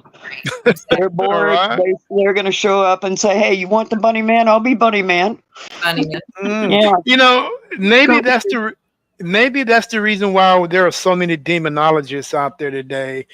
Uh, Maybe just for the simple fact that every spirit out there is grouchy. Every spirit out there is, feeling some type of way. So if a spirit is feeling some type of way a certain day, man, they think it's a demon. So you got to call this demonologist out, to try to, demonize the demon. And all it is a grouchy spirit because he didn't have a pack of cigarettes for the day, or he didn't drink his Budweiser, or didn't nobody have a shot of whiskey for him. He can't leave the It's house and he's got cabin fever. yeah. I mean, it's just one of those things where, you know, like 30 minutes ago, everything just had to be demonized. But two more questions, guys, and I'm gonna get you guys out of here because we're going on an hour and 34 minutes. Uh, okay, who lives the farthest to the north here? Christy, Me. Lynn. Lynn. But Lynn, you're not married, so I can't ask this question for you. No. You, None you of us. gotta. Okay, how old is do you have a son? Oh, yeah. I had three. How old are they? See, 30, 32, and well, hold on. They're turning this year. 30, 32, and 35. Dude, I would never even guess that you had kids that old. Man, I was thinking you're in your 20s. Oh, I wish. Oh my God. Okay, your oldest son, how old is he? I He's mean, 30. what's his name? I'm sorry. Corey. Corey. Okay, you know what? I'm gonna pick on you and Corey for a minute, if you don't mind. I don't mind. And and after the question, and I want Christy and Merlin to pop in, and I want to, hear what they have to say on this. Is when Corey was younger, was he a heavy sleeper or a light sleeper? Corey is a heavy sleeper. Okay, he's a heavy sleeper. Okay, so it's nothing unusual about this day. So, you guys have a basement? No. No basement. No Okay. basement. What about a garage? I do have a garage. Okay, we're going to use the garage. Okay, Corey comes over. He's like, Mom, I'm tired. I really need to get some sleep. And you say, son, okay. And you can tell something was on his mind. So he's like, son, go to sleep in your guest room or go to sleep in your room, and just go to sleep. But you can tell something was wrong with Corey. Corey, had something on his mind, and have you ever heard had something on your mind and you just can't get it out? Yeah. That's the way Corey was. But he slept. He slept hard because something inside of him was trying to get out. And he needed to get this out, but he didn't know how to get it out. So he woke up this morning and he's like, Mom, I'm having an issue here. I really need to get what I need to get out, but I don't know how to get it out. So he was like, and you're like, just get it out, So he went to the bathroom and he sat on the toilet for like an hour. That's the only place where you can go and get good thoughts. You can get your head clear when you're in the bathroom. You get a peace of mind, you get a piece of quietness, and you get away from the chaos of the world. So he was like, okay, I got this. So he goes into the garage. He's like, Mom, where are all your tools at? Now, I don't know if you got tools or not, so he got all the tools, hammer, screwdrivers, blah, blah, blah. And he went in the garage, shut the door, and all you hear is banging. He comes out and is like, Mom, I gotta go to Home Depot. So he zoops over to Home Depot, picks some stuff, comes back, and you walk in behind him and you're like, son, what are you doing? He's like, Mom, I have no idea, but I gotta get this I gotta get this idea out of my head. So you go back in there, you cooking spaghetti. I don't know why you're cooking spaghetti. Because I used to feed him that. Wow, how did I not know that? So he comes back, and he's doing this, that, clickety clank, and he comes up with a little box, no bigger than this. And he's like, you asked him, he's like, hey, you spent 4 hours just make a small box like this, and it has like a little turning on and off switch on it. So you go back inside, you got to check on the noodles and all that stuff. He's down there and he hits this little switch on the side. He had to go to Home Depot to get. So he hits this switch and it startles you because you're able to feel the energy that it's making when he cut it on. So you run in the garage and you're like, oh my God, what was that? I felt it because my hair stand up on my arms. And I'm like, and you're like, okay, son, what is that? You're like, I don't know what it is, Mom, but all this stuff is in my head. It's gone now since I built this. So you go back in, he switches on that device, and it, poof, next thing you know, a portal opens up. Your son is looking, and you come back, and you're looking at it. And you see people Man, there's a Macy's over there, Starbucks over there. Damn, dude, that's a Kmart I ain't seen in 30 years, but it's on the corner, and you see people going about their everyday life, just going on. But, Lynn, you saw somebody that you've noticed, but they noticed you first because they waved at you like, "Hi, Lynn, how you doing?" And they got their bag. They just came from the grocery store. Your son don't know him, but you do. So they kind of walks up to you and they step through that portal. And they like, "Hey, Lynn, man, I miss you. How you doing? This and that, man." You guys sat down and you talked for like 2 hours. It was your great great great grandmother, Ooh, that would great be great great awesome. grandmother. So y'all talk, and she looks at her watch and is like, "Oh man, I got to get home. Grandfather is waiting on me. I got to get back." So she gives you a big hug and hugs her grandson, her great, great, great, great grandson, gives him a big hug. In the meantime, he's like, "Who in the hell is this?" So you have to explain things to him. He she give you a big hug and kiss, steps back into the portal, waves goodbye, and walks off. He shut off the box, and y'all look at each other. And first thing you ask your son is, "Son, what the hell did you invent?"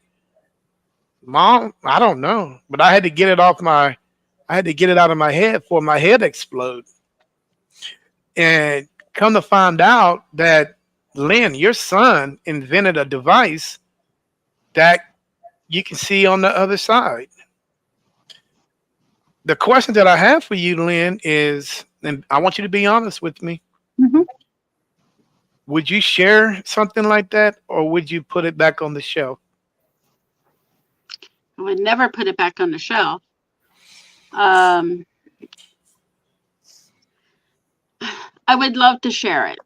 The only thing is who to share it with, and don't want it to get into the wrong hands, maybe. Um,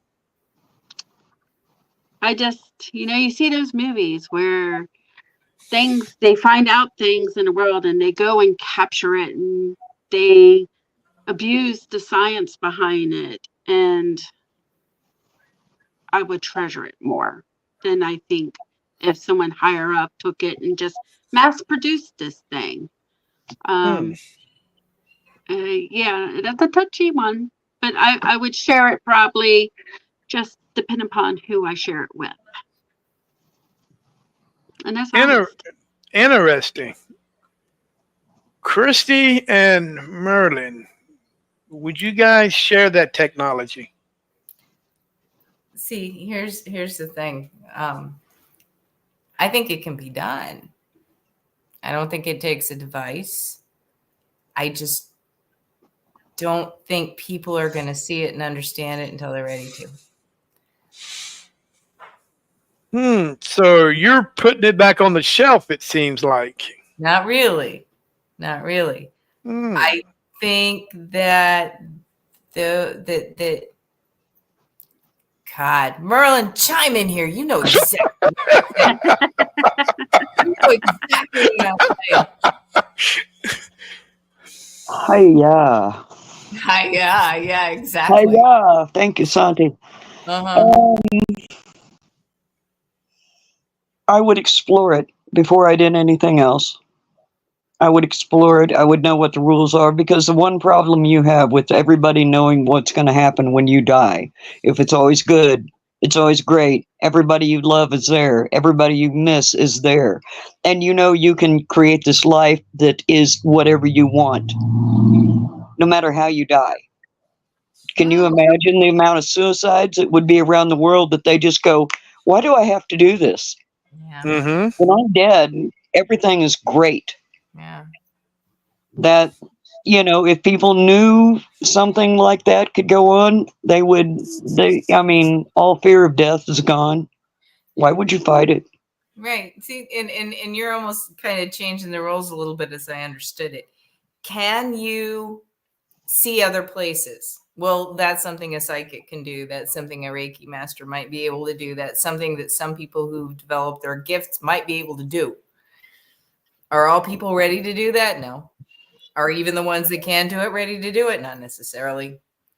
If somebody opened it up and said, look inside what's there, what everybody who was looking believe. All right, let's take this back 20 years ago. We are all sitting here on the internet talking to each other from 4 different places. It's being broadcast wherever it's going. Would they have believed that at the time?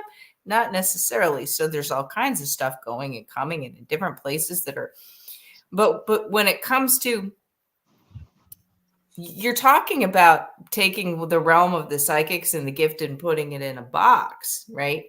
Not everyone's going to believe it, even if they have the box. But if you're ready, if you have the ability, and there's a person sitting right down there who has the ability to see all kinds of things that other people don't. Is everyone going to believe her? No. Is everyone ready to believe her? No. It's not something that I think could or should or would be mass produced. But I think if you're ready and you're the right person, then it's part of your spiritual and personal journey. Does that make sense? Okay, so we got 3 yeses that. Am I right? Christy, Merlin, and Lynn. All you guys agree that you guys would technically share this with some members of society. Am I correct? I don't think you need. Yeah, it depends on what you find over there. Yeah. You know, are you just stepping into another spirit's illusion? Is that their illusion? The thing is, they can step in, but you can't step out. There's rules to this. Whoever Lynn's son made rules to it. You know, there's certain things you can do, and I can't. They can come here, but I can't go there. Exactly, because you're not dead. And wouldn't there be a bigger question as to, because when you're talking about this, the first thing that came to my mind is he's so, you're talking about him wanting to build this thing. It's on his mind. It's whatever. But who put that thought in his mind? Is there a reason why that was there? Is it somebody on that other side that wanted to communicate at that time and he was the contact for that? Maybe so he was just a bigger question. Maybe he was just Maybe he was just the contact. Maybe he was just the one that they selected. When I say they, we don't know who they are, right. But they do have the ability to do what they did, and and they used him as a tool to build this device. Now, guys, let's play. Because you guys saying that you would share this. Christy, I'm still kind of figure you out here. You and the rest, Thoro. All right, now let's look. Is mankind ready? Really? Is mankind really ready for something like that? No. Not en masse. No. No. I think it would. Go ahead. I think it would scare them, and like Roland said, then they would be, if they can see what's going on the other side and on all the levels. Then what's the point in being here? Exactly. If it doesn't go your way, why not just check out and go somewhere else? I don't think there's a good point to that. And look at the religious aspect of this thing. Can you imagine how religion will crumble? Oh, yeah. Their beliefs would everything they believed in for thousands of years would not even matter anymore. That's right. I mean, the whole notion of aliens, all sorts of different things can upset a lot of apple carts. Yes. The spiritual journeys are very personalized, and you don't want to turn everything upside down for people. When they're ready, they'll figure it out for themselves. But here's the thing. Us as a society, they're going to take it, they're going to flip it, they're going to with a device like this, it's going to be mayhem. It's going to be madness. It's going to be wars. People have fought wars for far less things. When you involve religion in certain things, I've seen what history has proved it. Religion, different types of religion, type of beliefs have fought each other. So what happens if one religion has access to this and the other religion doesn't? It's gonna cause conflict. Mhm. With conflict, you open up a whole other, whole other, other stuff that can be possibly happen. So, Merlin, I will Yeah. put it. I will put it back on the box. I will put it in a box. I will put it on the shelf until I think society as a whole is ready.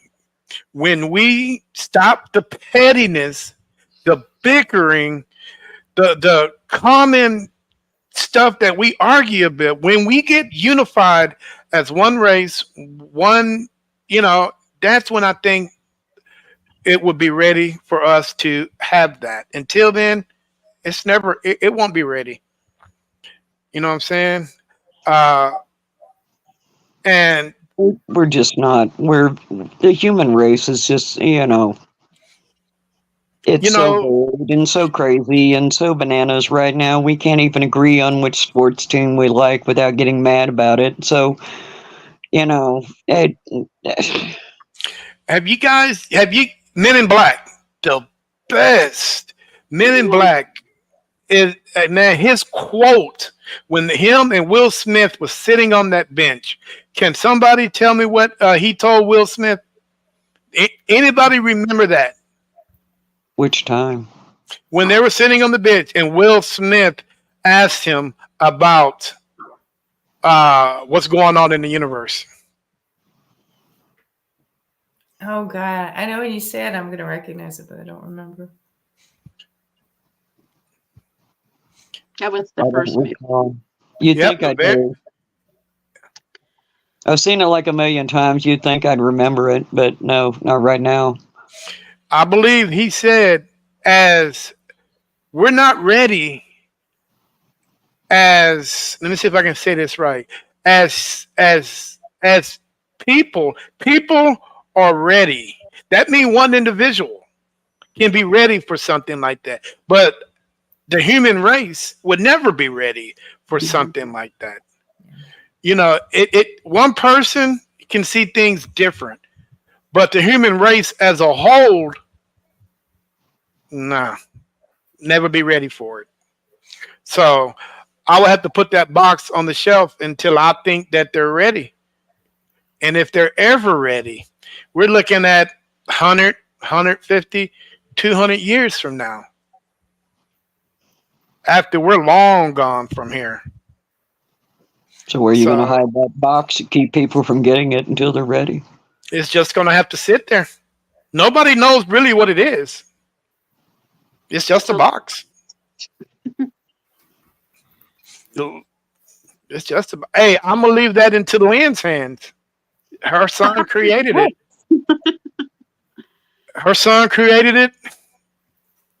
So I'm gonna leave it in Lynn's hands and let her great grandson figure out exactly when it's time for them to figure it out. And I'm pretty sure Lynn will leave notes on it, and because to be honest with you, the fate of the world is in Lynn's hands.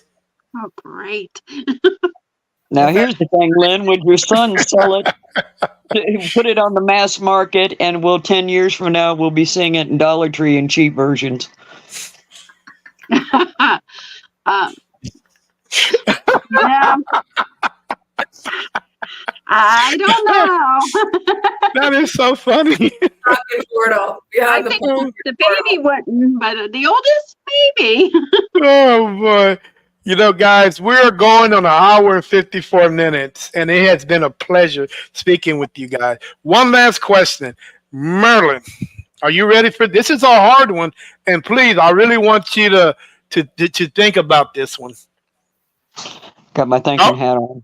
I see. Uh, where would you like to go on your bucket list? Anywhere in the world to investigate? The Colosseum in Rome. The one where Ooh, Godzilla was hanging out? Did you see what he did? No, Rome. Rome. That The is the color. Colosseum.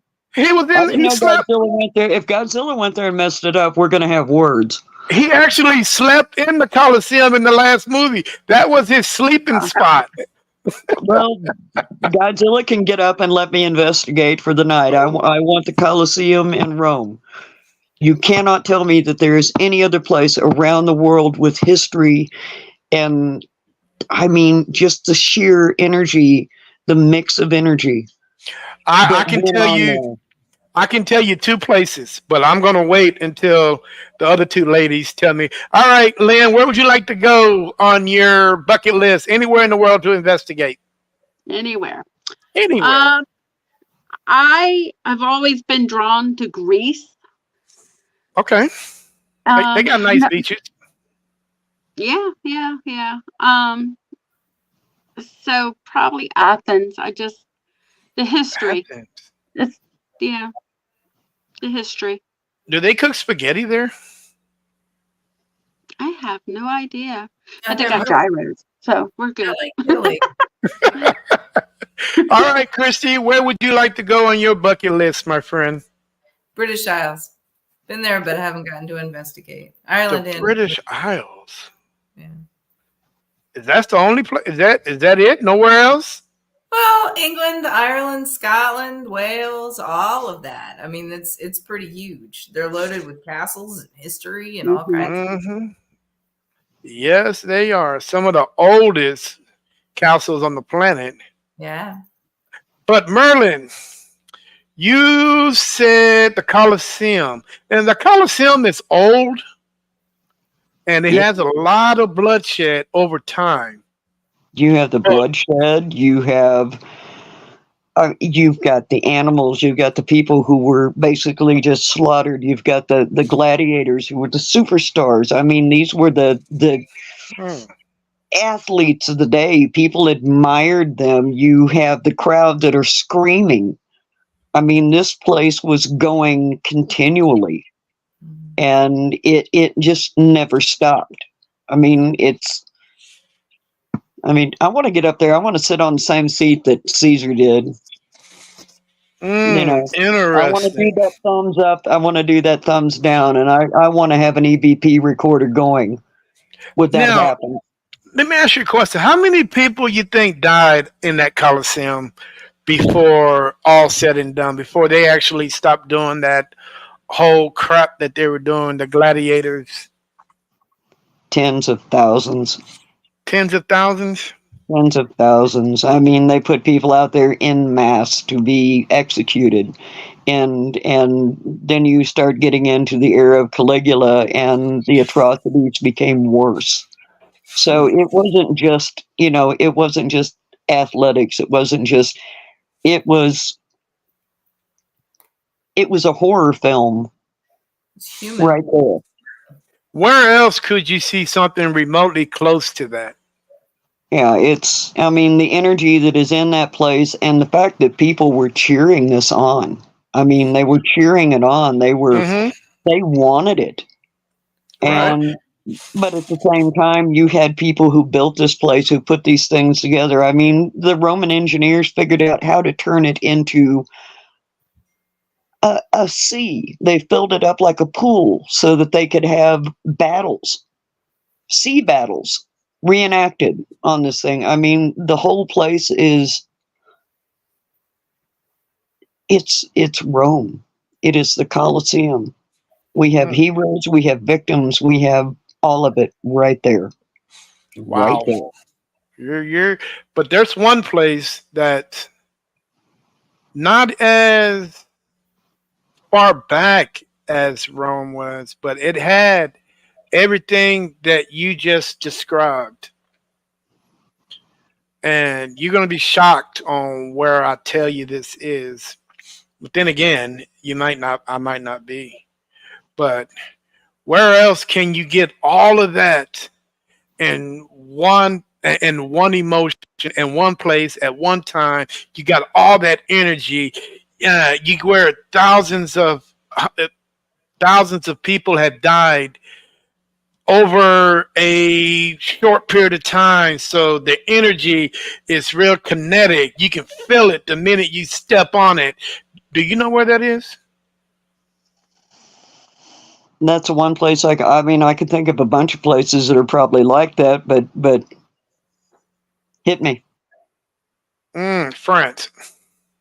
France? Yeah, France. Paris is No, no, not France, not Paris. not Paris. Nope, nope. Yeah, France. Yeah, that's one place I can think of who's pretty stacked up with bodies a few times. Are you ready for me to tell you? Mhm. Yep. Omaha Beach, Juno Beach. Yeah. Uh, No, what's that other one? There's another beach where there Normandy. was Normandy Beach, where all these kids died so quick, so horrible.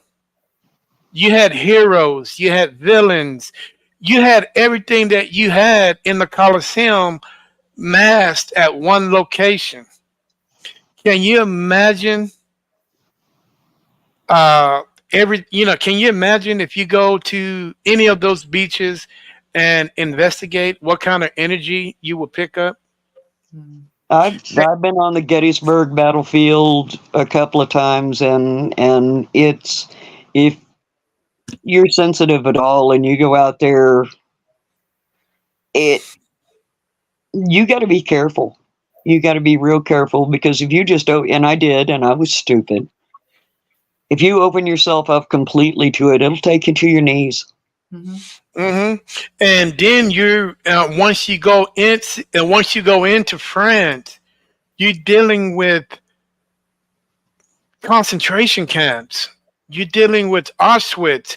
You're dealing with what is that other one that killed thousands and thousands of people over a time? Can you imagine And going into a location where something like I, that? yeah, I just out of a simple matter of respect, I would not. I I would would need a not in bunch a of place these. like that. Yeah. I would need I, a. I mean, I would. It would be so much sorrow, so It, much. I Oh mean, my God. that's kind of what's all around where I'm sitting right now. Some of the most brutal Civil War battles happened right around where I'm sitting right now, and it's constant. It's really constant. I mean, Merlin and Lynn, you've both been right here.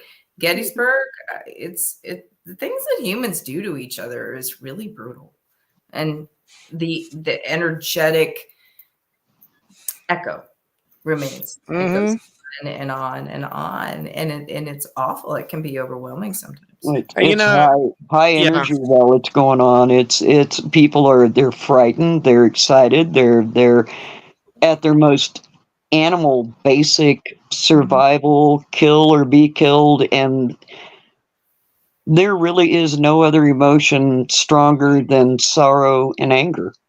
Hmm. You Um, know, it's something else, man. I can't. It's yeah, just one of those I've things, been man. Yeah. concentration camp. I could not. I just wouldn't. It's You know, I wouldn't. I'm just hoping that history doesn't repeat itself. Sometimes it has a tendency to do so. Mhm. And American history is shrouded in bloodshed. Mhm. There's nothing good about besides making peanut butter. There's really not much that I can actually say that that's really good. So many people have died on this land, bloodshed after bloodshed, war after war. And for what?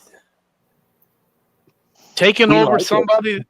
taking over. Yeah, taking over about it. Just taking. It's all about land. It's not about nothing else. It's about something land. And to me, dude, if you want land, there's right ways and wrong ways to do it. You negotiate prices. Don't go and just slaughter millions of native. Do you know how many Native American tribes that was here a long time? Man, there was Native American tribes probably in every state. Yeah. Not no more. Not anymore. Those guys are gone. And the weirdest thing is, where did they go? They banded together. A lot of them.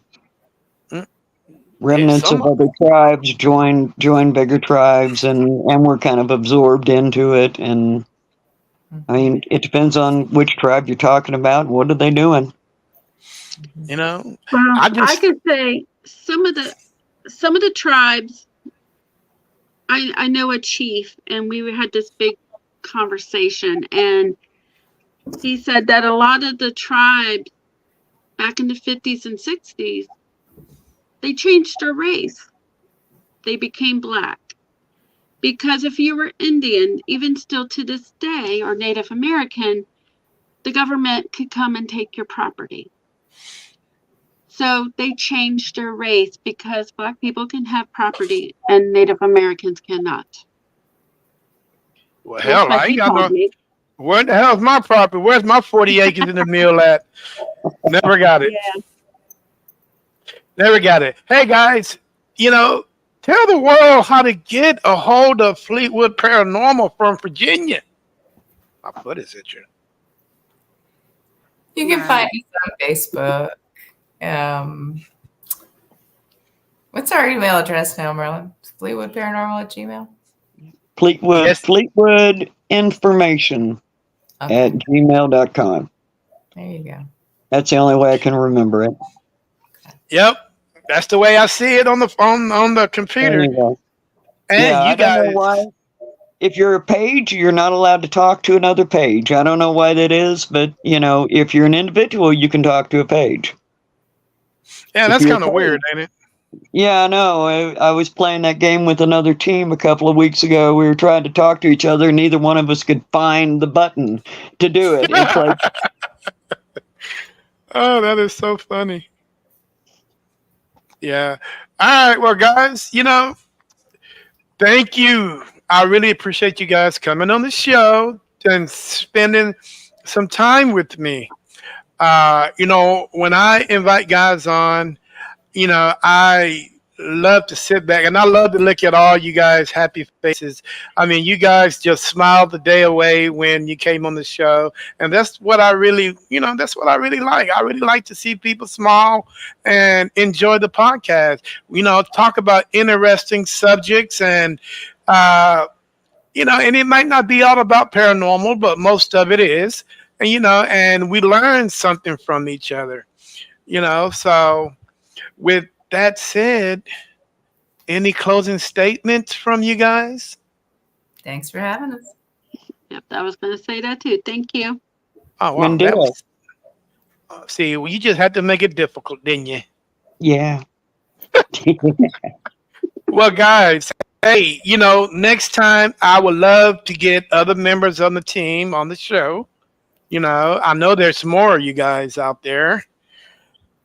Should we There shout it out is. to our team members real quick? Tim Yeah. Timmy, Aileen. stop being sick. Mm? Aileen, happy birthday. Happy Dale. birthday. Dale's somewhere back there. Dale's actually sitting across from me. She's just not Hi, on Dale. camera. Hello. There you go. We have a Dale. Wow. And our junior member. Wow. See, she should have jumped in on the show when I mentioned that. That's right. I would have got her aspect of, on that. I think that would have been cool. But Yeah, always, you got to ask Uncle Timmy first. We don't do anything without Uncle Timmy's permission. Because Wow. Timmy Timmy will squash you. No.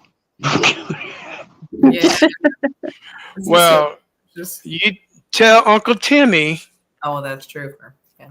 that okay, he's welcome anytime to come on the show and we Yeah, can talk.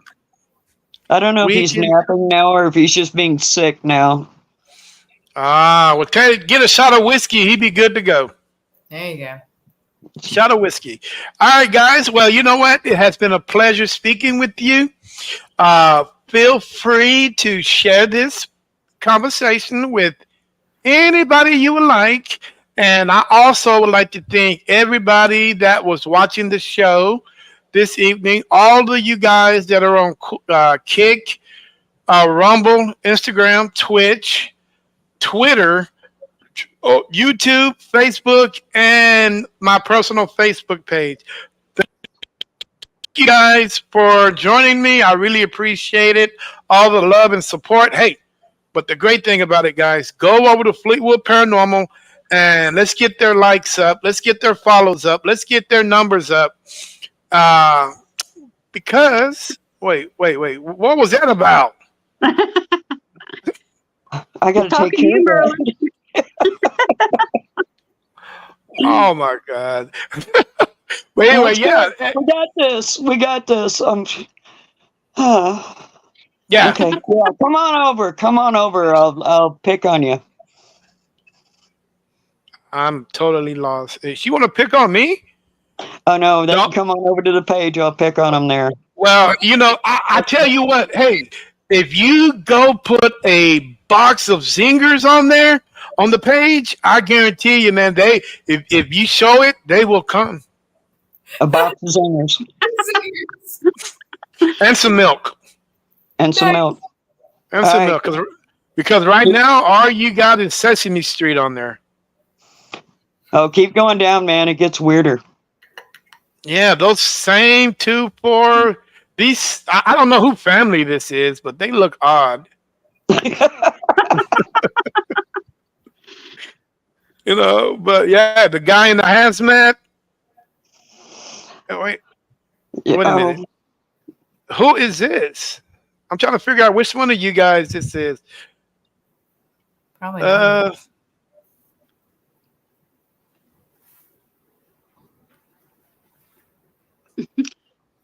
Who is that? Can y'all hear that? No. I don't know. I don't know. There's so much stuff on. Half the time, I'm not even sure what being thrown up there. Well, this is a lady who has brown hair, black glasses, and I was want to say, no, it's not Lynn. She's got a black dress on. I don't know Oh, who is this it is. Ghost Whisperers? Oh, Ghost Whispers. I didn't go all the way down. Yeah, that's a young lady, part of a team out of Detroit, Michigan, that is visiting in Germany right now, and she was doing an impromptu investigation where she was at. So, Oh, wow. Cool. I try to share from all different teams as I see them as they come up and their events and things like that, and then irritate people with memes in between.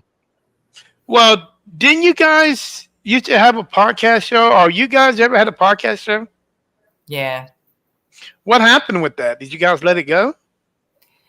We got tired. We got tired of doing it all the time. Kind of went on hiatus. Oh my God. Are you guys ever going to bring it back? Maybe. I'm still tired. We're always tired. We're always tired. We're all tired. Well, I can tell you guys, dude, I am booked up all the way until July. I have at least 3 to 4 podcasts per weekend. Oof.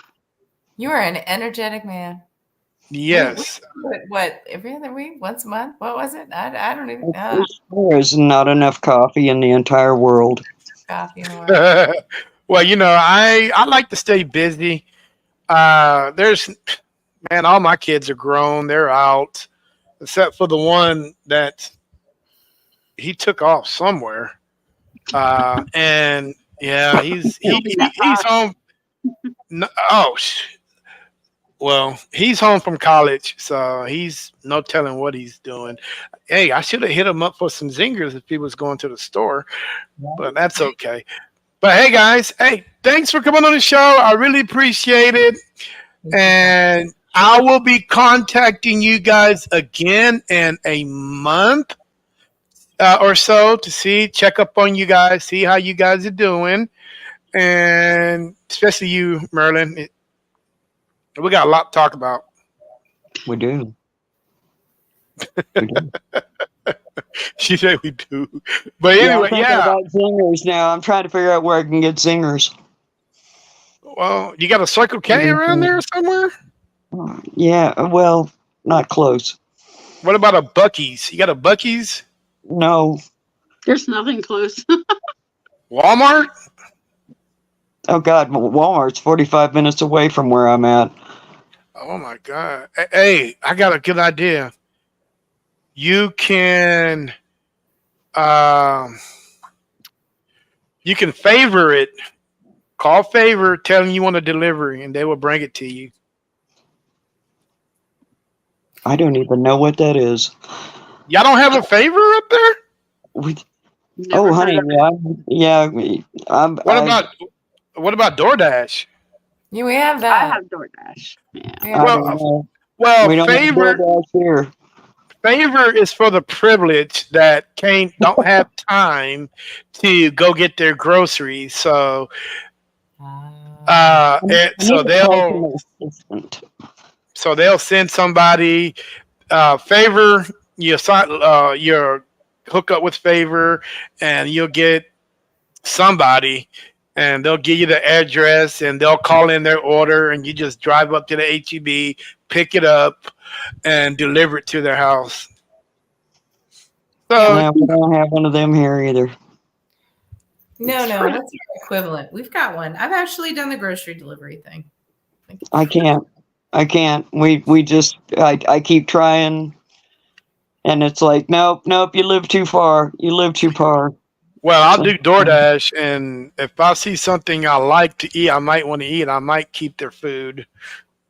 We have intermittent DoorDash here, except it's like the one moment we had DoorDash. I'm sorry, I'm not paying $40 for a Big Mac. Damn. No, it's ridiculous, and no. Big Macs are bad for you anyway. You better off going to get a chub of ground meat and making your own Big Mac. True. We call them Wonder Burgers down here because they're about this big after all said and done. Ooh. Yep, nothing but greasy ground meat, some cheese, maybe some onions, and some bread, and you're good to go. His job is to make us hungry and want things before we get off here. Well, you know what, guys? I'm gonna give you guys an opportunity to go cook dinner. I know it's 10 o'clock over there, right? Yeah. All right. I know some of you guys got work in the morning, so hey, I appreciate it again. Let's do this again, and tell everybody I said hello, and stay out of trouble, especially Merlin. Christy, you okay with me? You didn't get in too much trouble like Merlin did. It's a good thing. And Lynn, you're okay too. She's more trouble than she looks. Oh, no. Me? Well, but in the meantime, hey guys, this is Terry with NSPA's TV Paranormal Podcast. I'll see you guys tomorrow night, because tomorrow night I am with Paranormal Paradise out of New Jersey. So I'm going to keep it on the East Coast. And how far is New Jersey from Virginia? 4 or 5 hours. I can handle it. It'll take me 4 or 5 hours to get to Austin with all the traffic. And I'm still in town. So, but anyway, guys, you guys enjoy the rest of your evening.